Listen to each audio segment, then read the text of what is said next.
Support for the Leadoff on WGLT and WGLT.org comes from the Central Illinois Regional Airport, offering seasonal nonstop service to Denver. Outdoor concerts, hiking, and more activities in the Mile High City are one flight away on Frontier Airlines. Close, convenient, Sierra. More at CIRA.com.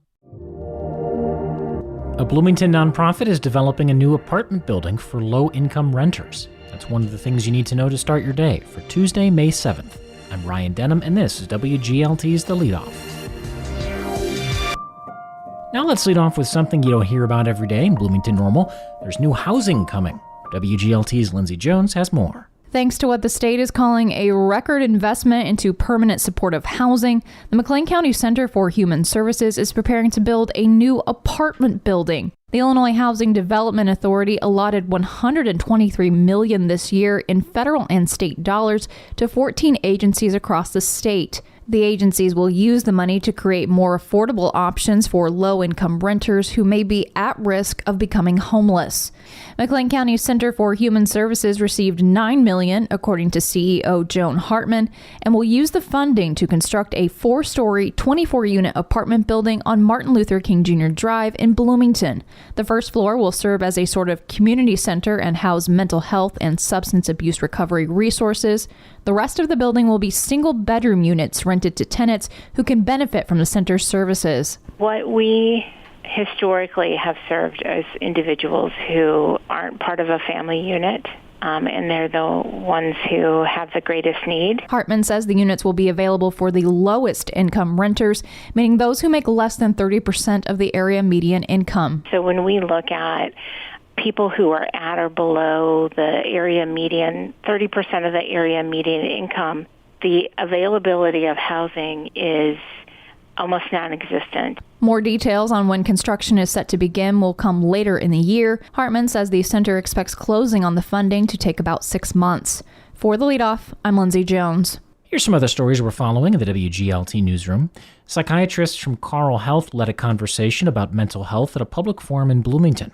That panel was part of Carle's efforts to participate in May's Mental Health Awareness Month.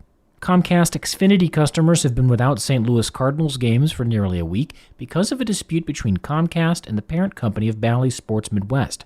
The Cardinals said in a statement that they hope the two sides will come to an agreement as soon as possible. And the Bloomington Ice Center will close for its annual cleaning and facility upgrades starting May 20th. That'll last through June 29th. On the to-do list is replacing the ice rink dashboards and adding a locker room and trophy case. You can find more on these stories at WGLT.org. The upcoming Bloomington mayoral race between incumbent Mboka and former state representative Dan Brady may hinge more on style and vision than on big difference on the issues. WGLT's Charlie Schlenker has an early look at the contest. There are nuances of differences in issues, a matter of emphasis on public safety, for instance, but the two are similar on most basics. So the race may come down to intangibles and how Brady and Mwilambwe view the role of mayor. I think that's absolutely correct. Political scientist and former two-term mayor Terry Renner says the vision of the role of mayor was an issue in all three of his campaigns for the job. My position was that Bloomington is a changing dynamic community and needs an activist mayor, somebody who's concerned about problems and gets up every morning figuring out what they can do to solve problems for the city. Other people have different views. That difference in the view of the job could be significant in the coming race. Dan Brady has already positioned himself as that activist mayor and defined himself in contrast to Mboka Mwilambwe, saying he would be more hands-on than Mwilambwe. Maybe more highly visible in certain areas, maybe more involved with the city manager from the position of decisions and what's presented to the city council. For his part, Mwilambwe is not shying away from a more restrained definition of the role. Mwilambwe says he prefers a light touch in council vote wrangling on important issues because dissent can be good. I do welcome that because when you have someone who has a disagreement, I think sometimes they can bring something important to the table. Mwilambwe says he tries to give other council members a little bit of distance distance so they can make up their own mind. This sort of wrangling and a heavy touch, sometimes could backfire, in the long run. The mayor in Bloomington does not vote unless there is a tie. That could lull people into believing the job of mayor consists only of being a cheerleader for the city and of running meetings. One way a mayor can shape the public agenda is by saying no to certain things and being willing to use the levers of power to do it. Renner says the mayor of Bloomington not only has a veto, they have an item veto, and they have a line item veto. Those are things that you can use strategically, getting people to do things that they might not do in the absence of your effort for the broader good.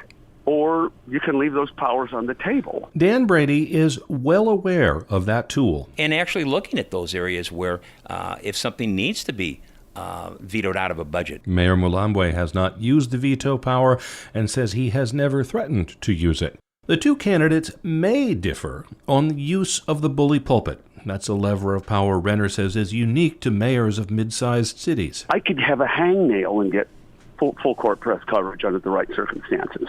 You couldn't do that if you weren't a metro city. Mulambwe is accessible to the media but has not sought it out, certainly to the same degree Renner did during his time in office. Dan Brady's long experience in Springfield makes him well aware of the megaphone media access can give. Because Mulambwe and Brady have similar views on some issues, it will be important to see how significant interest groups break in the race. Renner says the Chamber of Commerce is typically a power in the city of Bloomington. It'll be interesting to see if they stay out of the race or if they weigh in the race. Both Dan Brady and Maboka have had friendly relationships with the Chamber. It's too early for any of those interest groups to decide who they'll back this time. Renner says the prospect of a three-way race would make it even tougher to predict. It's very possible that everybody could be above 30, which means it would be a really tight race. And that is why they hold elections. I'm Charlie Schlenker. You can read an extended version of this story now at WGLT.org. And before we let you go, the McLean County Board's Transportation and Justice Committees both meet today.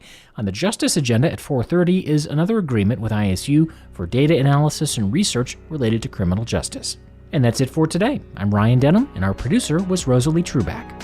You can subscribe to The Leadoff on the NPR app or wherever you get your podcasts.